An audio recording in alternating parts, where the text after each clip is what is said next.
Alyssa Thomas threw an elbow at Caitlin Clark's head in the fourth quarter, and the referee called the foul on Clark.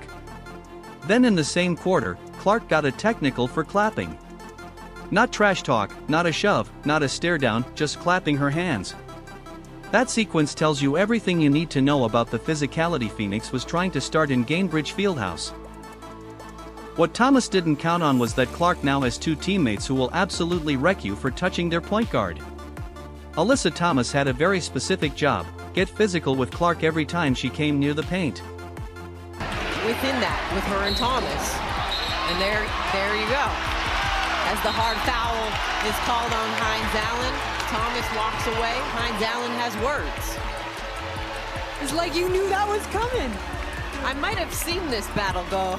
Set screens that felt more like car crashes, throw elbows in the post, and just generally make Indiana's offense miserable from the opening tip. Thomas ran that same playbook in 2024 when she straight up body-checked Clark, and the refs put their whistles in their pockets and watched it happen. Phoenix remembered that it worked, so they brought it back. The Fever looked completely stuck in that first quarter. The shot selection was off. Ball movement dried up, and Indiana just couldn't generate anything clean against Phoenix's physical defense. Take another look here at the heavy contact. A little bit of a shoulder there. Not a little bit, a lot of a shoulder there for Alyssa Thomas. Yeah, they're not going to look at this. That's got they might. It's gotten the fans here fired. Kelsey Mitchell actually hit a three-pointer in the final seconds of the period. And without that shot, the Fever would have finished the quarter with 3 points total. 3. That's one made field goal in 10 minutes of professional basketball. And Phoenix was absolutely feeding off it now, the elbow. In the fourth quarter, Thomas and Clark got tangled up in a loose ball situation, and Thomas threw an elbow directly at Clark's head. Multiple camera angles caught it clean. There's no ambiguity. Popper able to win the jump. Thomas comes up with it, but is going to get whistled for an offensive foul. And she's looking at Nate Tibbetts. He doesn't even look to the back of the bench. He immediately signaled to take a look at. Oh, yeah, that's saw not the elbow extend from behind, and that's not going to get overturned, I don't think. Ambiguity in the footage, no angle where you think maybe Thomas didn't do what she clearly did. The referee reviewed the play and called the foul on Clark. Not Thomas. Clark. Clark, who dodged what easily could have been ruled a flagrant 2 foul, walked away from that play with the foul on her own stat line. When you see the elbow, you go, oh, if she caught her, that could have been bad. This is a successful challenge. The timeout will be charged to Indiana because they're due. Phoenix will retain their timeout. Just like we thought, right? I would say this, okay? When you see the elbow, you go, oh, if she caught her, that would have been, it could have been bad, yeah. Yes. But the officials are saying Caitlin Clark put a little too much body into AT. The officials are saying Caitlin Clark put a little too much body into it. That's the kind of missed call where a ref is screened out and just doesn't see contact. This was a ref watching the whole thing happen, seeing Clark absorb an elbow, and then deciding Clark was the problem. It's a different category of bad, and if that wasn't enough, Clark picked up a technical foul shortly after in the same sequence. Not for arguing, not for getting in Thomas's face, not for saying anything to the officials. 41. 12 on the shot clock. Thomas bumps off Clark, misses. She clapped her hands. That was it. The ref teed her up for clapping. Picture this pattern going back to 2024. Thomas hits Clark, nothing gets called, or worse, the call goes against Clark. It's been consistent enough that it stopped feeling like coincidence a long time ago.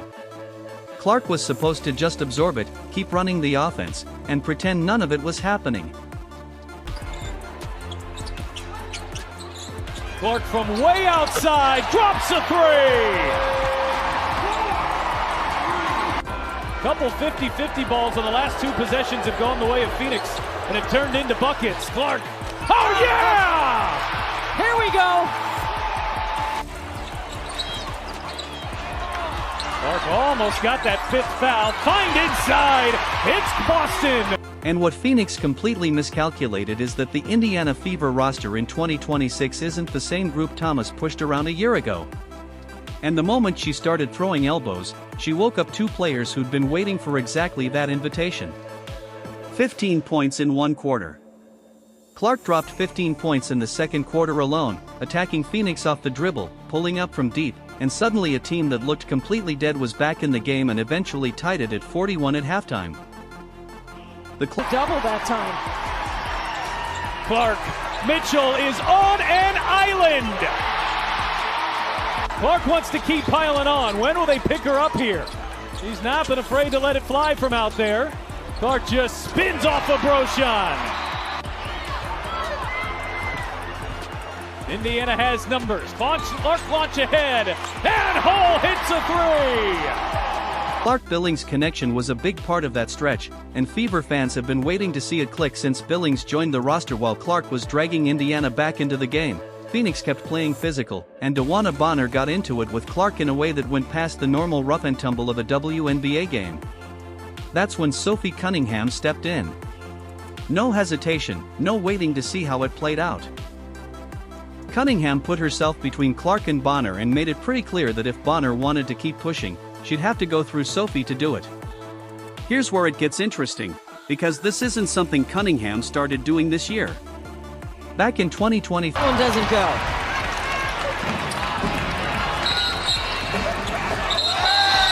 And Bonner and Clark continue. And players and officials now getting involved. Security has come off the bench. And Clark is trying to get these fans into it. 5. When J.C. Sheldon tried to poke Clark in the eye during a game, Cunningham stepped up to defend Clark even though they were still new teammates.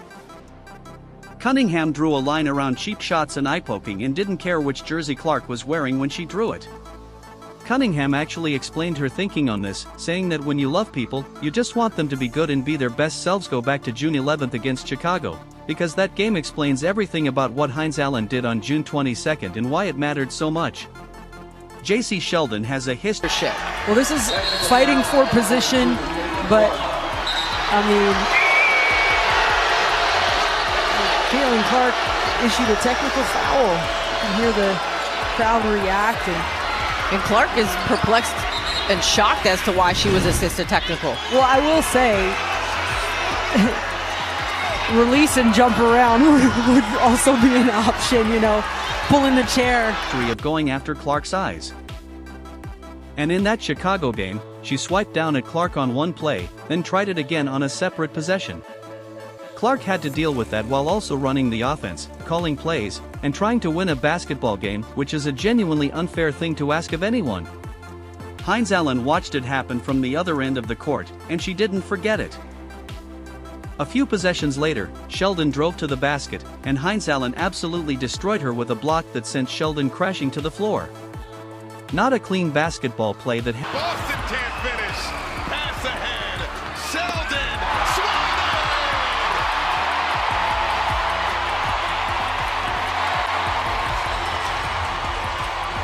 happened to be physical, a full demolition. The cameras caught Clark's reaction on the sideline right after. And she had this look on her face that was almost sympathetic, like she felt a little bad for Sheldon, even though Sheldon had been trying to poke her in the eyes earlier. That contrast between Hines Allen's ferocity and Clark just standing there looking almost sorry for the person who got wrecked was honestly pretty funny.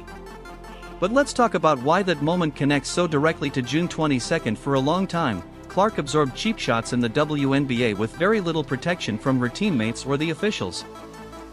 Thomas had to know after Hines Allen got ejected for shoving her that every cheap shot she threw at Clark for the rest of the season was going to get answered. Not ignored, not absorbed, quietly answered. Phoenix built their whole defensive approach around the idea that they could rough Clark up without any real consequences. 6 consecutive games with at least 20 points and 5 assists. Go a few years in the Connecticut Mystics days. Hines Allen wants the ref to pick up a foul now. Look at, little shove, little this is my house kind of action. Clark broke her own WNBA record on June 22, and she did it while absorbing elbows, picking up a technical for clapping, and watching her teammate get ejected for defending her. That's the context around the stat line, and it makes the number hit differently. The final line was 24 points, 9 assists, and only 3 turnovers in 29 minutes of action. And let's talk about what that assist-to-turnover ratio actually means in a game this chaotic. Well, we're already setting up a game for Wednesday night, by the way. But let's not forget, DeWanna Bonner was a member of the Indiana Fever last season, and not sure if she parted on great terms. And Caitlin Clark and DeWanna now on multiple possessions getting tied up. And now Hines Allen and Thomas, who had a tuffle. 9 assists with 3 turnovers means Clark read the defense correctly almost every single time she decided to give the ball up. And she did that while also getting fouled, dealing with phantom calls, and running an offense that needed her to be everywhere at once. Her scoring and assists accounted for over 50% of Indiana's 86 total points. So when people talk about Clark carrying this team, that's not a feeling. That's just math. Monique Billings finished with 14 points and 10 rebounds. And the chemistry between her and Clark that flashed during the second quarter comeback didn't fade. It held up all game. Billings caught passes in traffic and finished at the rim in a way she simply couldn't earlier in her Fever tenure. And that's the FIBA connection paying off in real time, because they logged enough hours together internationally that Clark's passes and Billings' hands are now on the same page. Kelsey Mitchell dropped 22 points on top of that.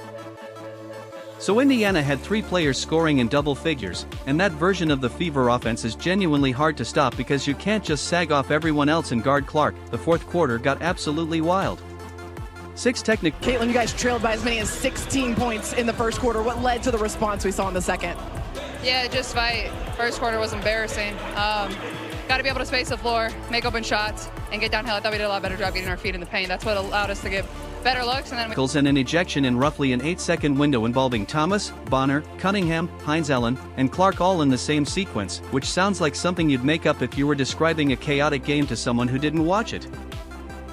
Clark's technical for clapping sat at the center of it all, partly because it was such an obvious non-call that got called anyway, and partly because Thomas had just thrown a clean elbow at Clark's head and walked away clean. The contrast was hard to miss. Then Thomas and Bonner both stepped to the free throw line in the aftermath of all that chaos, and both of them missed. Clark stood right there watching it happen with a look on her face that said she didn't need to announce anything. Ball don't lie is an old basketball phrase that means the universe corrects bad calls through missed free throws, and on June 22, the universe collected from both of them. Billings. Oh, nobody picked her up! She will waltz to the rim. And Indiana has gone from down 16 to up 10. Clark walked away with 24 points, the record, and a win. Billings had her double-double. Mitchell had 22. And the only thing Indiana lost was Hines Allen's minutes after the ejection. Clark walked into the post-game press conference and didn't soften a single thing. Her exact words were, "It's ridiculous. I got a technical for clapping." And she said that with her name attached to it, on camera, in front of reporters, without any diplomatic cushion around it. And she actually went further than that. After the game, Clark confirmed that the referee told her the technical was for clapping and instigating.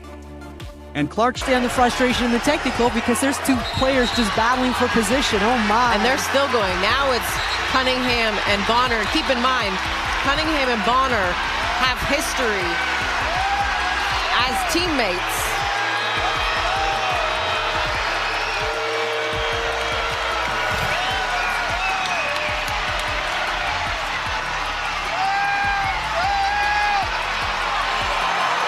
Nate Tibbetts out on the floor, Stephanie White out on the floor, and Amy Bonner is telling everybody to go to their benches as DeWanna Bonner hears it from this Fever faith. Response to that explanation was direct. Okay, then you just don't like competitive basketball, and that's just facts.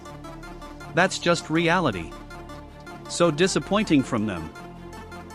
She also pointed out, pretty sarcastically, that the league should just go ahead and mark a date on the calendar now for when she's going to get suspended if technicals for clapping are apparently something that can happen. Coach Stephanie White handled it more carefully, acknowledging that the team needs to stay composed while also noting that certain calls can't be allowed to derail a game.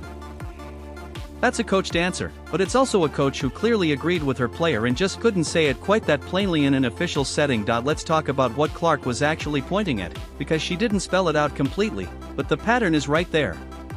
Thomas threw. Could have been bad, yes. But the officials are saying, Caitlin Clark put a little too much body into 18.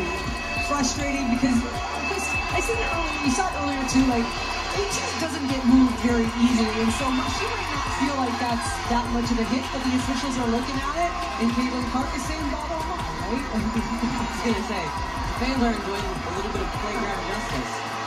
It's like you paid for overtime, but it wasn't overtime, it's just a really long fourth quarter. We still have 5 minutes to play. An elbow at Clark's head and walked away clean. Clark clapped her hands and picked up a technical. Those are two separate plays in the same quarter where the call went against Clark, and Clark was the one absorbing contact both times. She wasn't arguing that she played a perfect game or that the Fever deserved every call. She was pointing at a specific inconsistency and naming it out loud. The public reaction came fast. Yahoo Sports, Fox Sports, and international outlets all picked up her quotes within hours, because the officiating conversation around Clark has been building for 2 years. And this game handed everyone fresh material to work with. It wasn't a slow burn. It spread immediately. Here's where it gets interesting, though. Clark said all of this after winning. She wasn't sitting at a podium trying to explain away a loss or redirect attention from a bad performance. She dropped 24 points, broke her own WNBA record, and then called the officiating ridiculous while sitting in the winner's seat. That's a different position to speak from, because nobody can dismiss it as sour grapes. Up the tech tonight, 5th of the season. Yeah, it's ridiculous. I got a technical for clapping. So if we should all just go on the calendar now and pick a game that I'm going to be suspended for if I'm going to get technicals for clapping. I asked Gerda. Gerda said that I got a technical for clapping. So if any technical should be taken away, it should be that one. If it's truly for clapping, that's what they said they gave it to me for was for clapping. So it's just ridiculous. I don't understand it at all. So even within that though, how aware do you have to be of the 8 technical fouls? I mean, I'm going to play with emotion. I'm going to play with passion. And if they're going to give me a technical foul for clapping, then so be it. That's their choice. Phoenix was coming back to face Indiana later that week, and every piece of what happened on June 22nd, the elbow, the phantom technical, the ejection, the missed free throws, the record, was going to follow both teams into that rematch. Clark now has 2 players willing to get ejected before they let someone throw elbows at her unchallenged.